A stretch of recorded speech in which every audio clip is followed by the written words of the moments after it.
After a relationship ends and after some of the emotions begin to settle, something else often starts to happen. You begin to understand the other person's side. Not all at once, but gradually.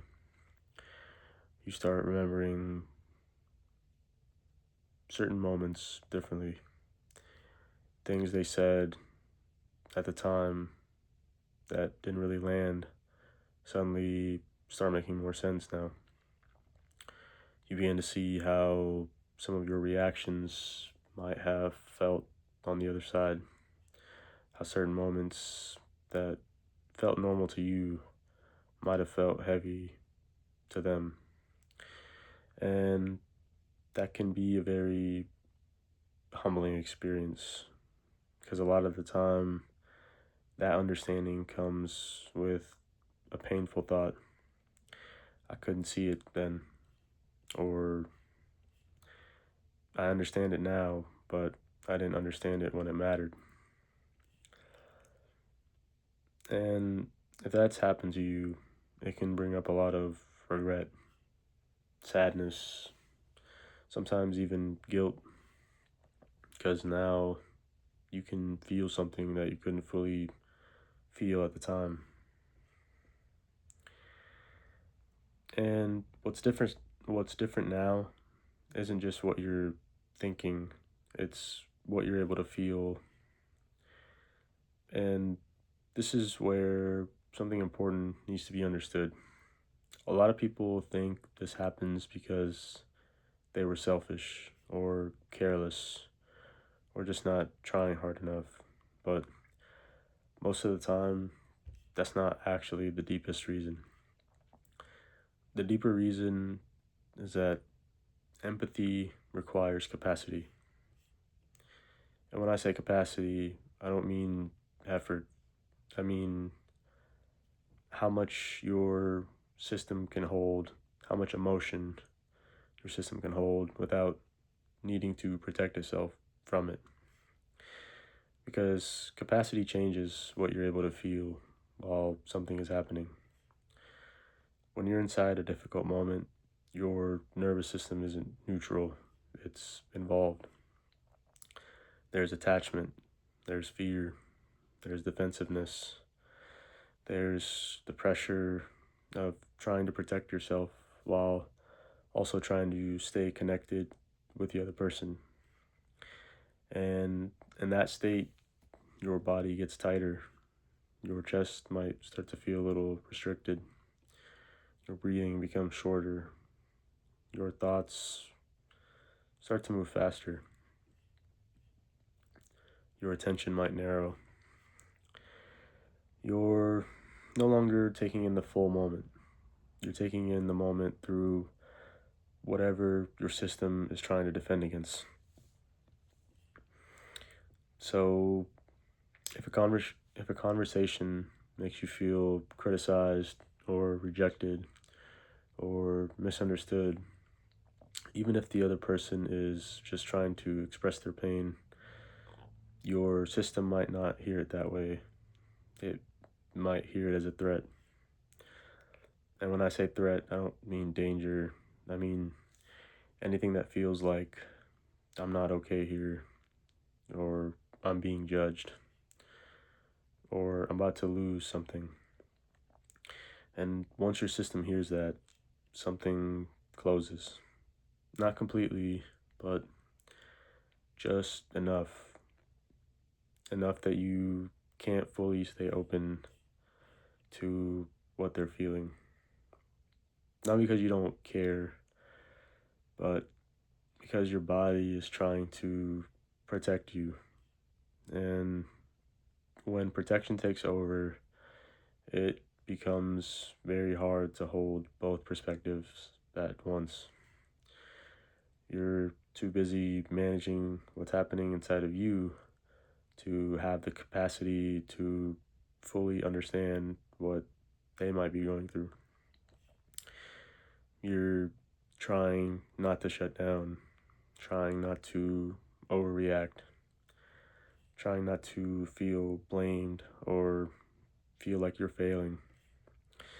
And all that takes energy. So while that's happening, the deeper meaning of what they're saying can get lost in all that. They might be saying, I don't feel understood, but what your system hears is, you're not enough, or you're the problem. And those are very different experiences. So your response becomes about defending yourself instead of understanding them. Not because you wanted to dismiss them, but because you didn't have enough space inside yourself to stay open to both your pain and theirs. And this is why understanding their side often comes later, when the relationship is already ended. Because later, you're no longer in that same state. The relationship is already over, the urgency is gone, the emotional charge is lower. Nothing needs to be solved in that moment anymore. And because of that, your body has more room to process things. Your mind is less reactive. There's more space between what happened and your immediate need to protect yourself from it. Your chest isn't as tight. Your breathing feels more open now. You're not bracing in that same way anymore. And from that state, something becomes possible that wasn't fully possible before. Perspective. Now you can actually feel what the moment might have been like for them. Not just understand it intellectually, but actually feel it. And that's the difference. You can see how they might have experienced your defensiveness, your explanations, your withdrawal, your urgency. And sometimes that clarity comes in a very quiet way. Not through a big realization, but through a subtle inner knowing. A moment where you think, oh, that might have felt very different for them than it did for me. And that kind of realization can be painful because it asks something deeper of you. Not just to understand what happened, but to grieve the fact that you couldn't see it then. But this is where growth starts becoming real. Because real growth isn't just learning new language or applying techniques or performing differently. It's becoming someone who can hold more reality than before. Someone who can actually feel their own experience without becoming trapped inside of it. Someone who can stay open even when something is uncomfortable.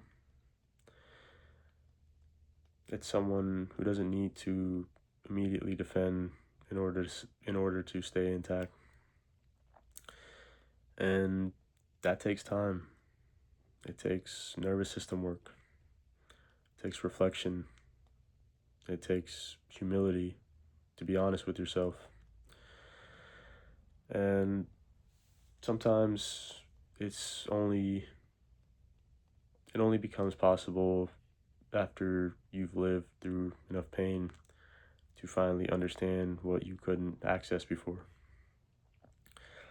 Now, that doesn't excuse the ways you may have hurt or failed someone, but it does explain why the awareness came later, and that explanation matters because shame doesn't create deeper capacity, understanding does. So if you've started seeing their side only after it was over, that doesn't mean your growth came too late. It means your capacity expanded enough for a new perspective to finally become available. And as painful as that can be, that's also what gives the experience meaning. Because now you're not just left with regret, you're left with insight. And if you keep doing the work, that insight becomes part of who you are. So that next time you don't have to wait until the end to understand what the other person might be feeling. You can start feeling it while the moment is still happening. Not perfectly, but more than before. And sometimes that changes everything.